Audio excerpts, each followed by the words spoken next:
செய்தி வீச்சு நிகழ்ச்சிக்கு அனுசரணை வழங்குவோர் பைரவி என்டர்டைன்மெண்ட் proudly presents ஜீ தமிழ் சரிகமப லிட்டில் சாம்ப்ஸ் நட்சத்திரங்களின் லண்டன் டூர் 2024.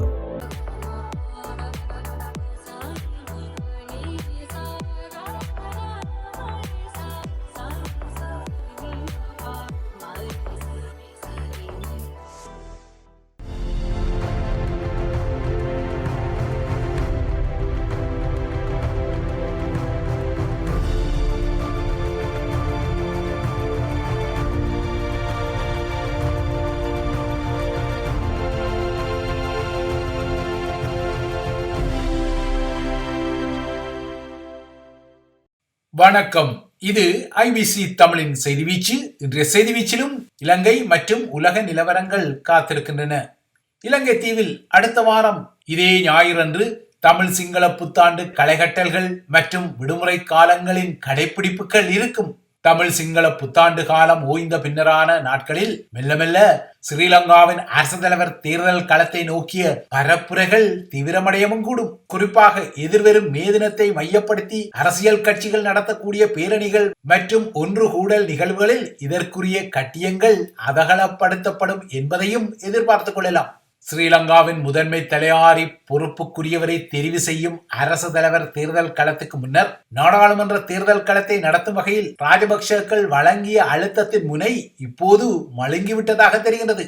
கடந்த வியாழன் அன்று கூட ரணிலை இந்த விடயத்தில் சந்தித்து குசுகுசுத்த பசில் ராஜபக்ஷ அந்த சந்திப்பில் சுமார் 1 மணி நேரமாக சில ஓதுதல்களை செய்தாலும் தமது தரப்பின் இறுதி அழுத்தங்களை வழங்கிக் கொண்டாலும் ரணில் அசைந்து கொடுக்காத காரணத்தால் இனிமேல் எந்த தேர்தலை முதலில் நடத்தி கொள்வது என்பது ரணிலின் முடிவு என சீச்சி இந்த பழம் புளிக்கும் என்ற பாணியில் பசில் ராஜபக்ச ஒரு செய்தியை சொன்னார்.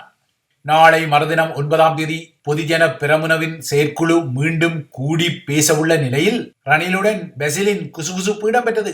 எதிர்வரும் அரசு தலைவர் தேர்தல் களத்தில் தமது தரப்பிலிருந்தும் ஒரு வேட்பாளர் களமிறக்கப்படும் சாத்தியங்கள் குறித்து தாமரை மொட்டு அணி சில்சிலித்துக் கொண்டாலும் தற்போதைய நிலையில் வேட்பாளராக களமிறங்கக்கூடிய ரணிலுக்கு ஆதரவை வழங்கும் முடிவில் ராஜபக்சேக்கள் இருப்பதாகவே கருதப்படுகிறது. இதனால் தான் கடந்த வியாழன் அன்று ரணிலுடன் இடம்பெற்ற சந்திப்பில் எதிரணியில் இருந்தும் ரணில் சில ஆட்பிடிப்புகளை செய்ய வேண்டிய அவசியம் குறித்து பசில் இடித்துரைத்ததாக தெரிகிறது.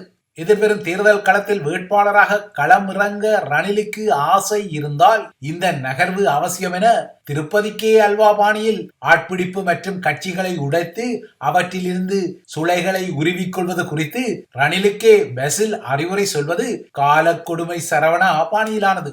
ஏனென்றால் ஒற்றுமையாக இருக்கக்கூடிய தரப்புகளை எவ்வாறு உடைத்துக் கொள்வது என்ற விடயத்தில் ரணில் கில்லாடித்தனமானவர் என்பது வேறு விடயம். இதற்கிடையே பசில் ராஜபக்ஷ உடனான சந்திப்புக்கு அப்பால் தனது முன்னாள் செயலாளர் காமினி செனரத்துடன் நீண்ட நேரமாக குசுகுசுத்த ரணில் நாட்டின் தற்போதைய அரசியல் நிலவரங்கள் குறித்து அவரிடம் சில விடயங்களை கறந்திருக்கிறார். எதிர்வரும் தேர்தல்களில் இலங்கை வாக்காளர்களின் பிரதிபலிப்பு, குறிப்பாக சிங்கள மகா ஜனதா வாக்காளர்களின் பிரதிபலிப்பு எவ்வாறு இருக்கக்கூடும் என்ற விடயத்தை அறிவதில் ரணிலுக்கு ஆவல் இருந்ததாக தெரிந்தது. ரணிலின் இந்த நாடிபிடிப்பு இடம்பெற்ற சமகாலத்தில் சுதந்திர மக்கள் காங்கிரஸ் என்ற பெயரில் செயற்பட்ட முன்னாள் தாமரைமொட்டு நாடாளுமன்ற உறுப்பினர்களை கொண்ட 13 பேர் கொண்ட அணியிலிருந்து 6 பேர் கடந்த வெளியன்று சஜித்தின் சமகி ஜன பலவகி எனப்படும் ஐக்கிய மக்கள் சக்தி கூட்டணியில் புரிந்துணர்வு ஒப்பந்தம் ஒன்றில் ஒப்பமிட்டு சங்கமமாகிக் கொண்டனர். சுதந்திர மக்கள் காங்கிரஸ் என்ற இந்த குழுவில் ஏற்கனவே குறிப்பிட்டது போல 13 முகங்கள் இருந்தாலும் சஜித்துடனான கூட்டணியில் சேருவதற்கு உடன்பட்டு 6 பேர் மட்டுமே ஒப்பந்தத்தில் கையெழுத்திட்டதால் அந்த அணியிலும் இந்த விடயத்தில் பிளவுகள் இருப்பது பகிரங்கப்பட்டது. ஏனெனில் சஜித் அணியில் ஜிஎல் பீரிஸ், டிலான் பிரேரா, நாலக கொடகேவா, குமாரசிறி, கலாநிதி உபுல் கலபதி, வசந்த யாப்பா பண்டாரா ஆகியோர் தான் தற்போது இணைந்துள்ளனர். எனினும் சுதந்திர மக்கள் காங்கிரசின் தலைவர் டலஸ் அழகப்பெருமா, சரித ஹேரத், குணபால ரத்னசேகர, லலித் எல்லாவல, உதயனி கிரிந்திகொட, திலக் ராஜபக்ஷ ஆகிய முகங்கள் சஜித் அணியுடன் இதுவரை இணையவில்லை. மாறாக அந்த முகங்கள் பீரிஸ் குலாமின் இந்த நகர்வை விமர்சனம் செய்துள்ளன.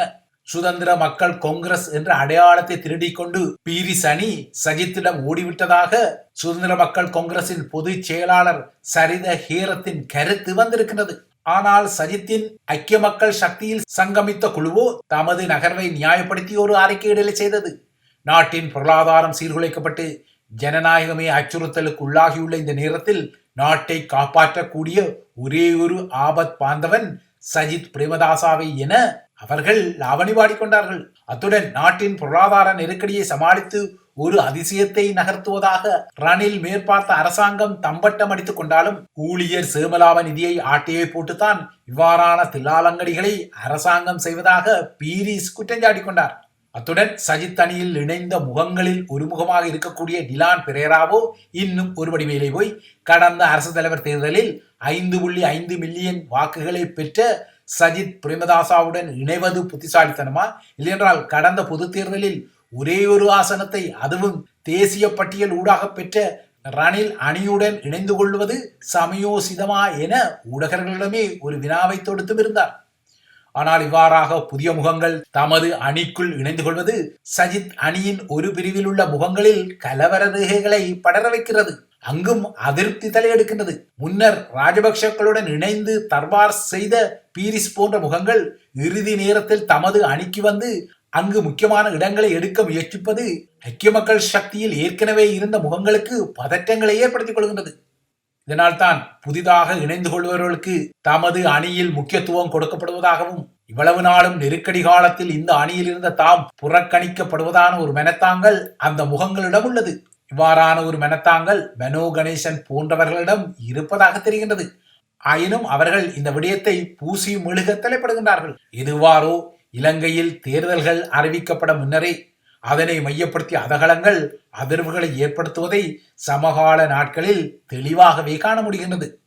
இவை இலங்கையை மையப்படுத்திய விடயங்கள். அடுத்து இந்திய நிலவரங்களை நோக்கிக் கொண்டார். இந்தியாவில் விரைவில் இடம்பெறவுள்ள பொது தேர்தலை சீர்குலைக்க சீனா செயற்கை நுண்ணறிவு தொழில்நுட்பத்தை பயன்படுத்தி சதி செய்யக்கூடும் என மைக்ரோசாப்ட் நிறுவனம் எச்சரிக்கை விடுத்துள்ளது. மைக்ரோசாப்ட் நிறுவனர் பில்கேட்ஸ் கடந்த மாதம் இந்திய பிரதமர் நரேந்திர மோடியை டெல்லியில் சந்தித்து ஆலோசனைகள் மற்றும் பேச்சுக்களை நடத்திய பின்னர் அந்த நிறுவனத்தின் நுண்ணறிவு ஆய்வுக்குழு இந்த எச்சரிக்கையை விடுத்துள்ளது. இந்தியா உட்பட்ட நாடுகளின் தேர்தல் களங்களை சீர்குலைப்பதற்காக சீன அரசாங்கத்தின் ஆதரவுடன் பல்வேறு இணைய ஊடுருவல் குழுக்கள் உருவாக்கப்பட்டுள்ளதாகவும் அவை போலியான செய்திகளை சமூக வலைத்தளங்களில் பதியமிடுவதற்கு முயற்சிப்பதாகவும் இந்த எச்சரிக்கையில் சுட்டிக்காட்டப்பட்டுள்ளது.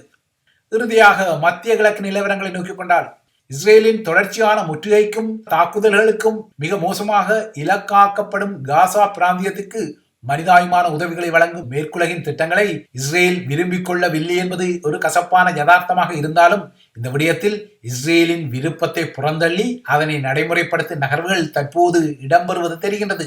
அந்த வகையில் சைப்ரஸ் தீவிலிருந்து நிவாரண உதவிகளை கடல் வழியாக காசாவுக்கு அனுப்ப ஒரு கடல் வழி வழித்தடத்தை அமைப்பதற்கான அனைத்துலக முயற்சிகளுக்கு பிரித்தானியாவும் தற்போது தனது கடற்படை கலங்களை அனுப்பியுள்ளது.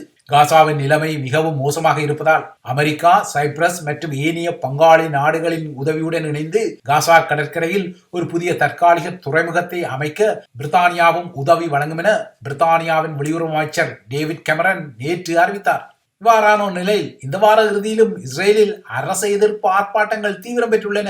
பிரதமர் பெஞ்சமின் நெத்தன்யாகு பதவி விலக வேண்டும் எனவும் அவரது பதவி விலகலுக்கு பின்னர் புதிய பொது தேர்தல் நடத்தப்பட வேண்டும் எனவும் பல்லாயிரக்கணக்கான ஆர்ப்பாட்டக்காரர்கள் தமது கோரிக்கைகளை முன்வைத்துள்ளனர்.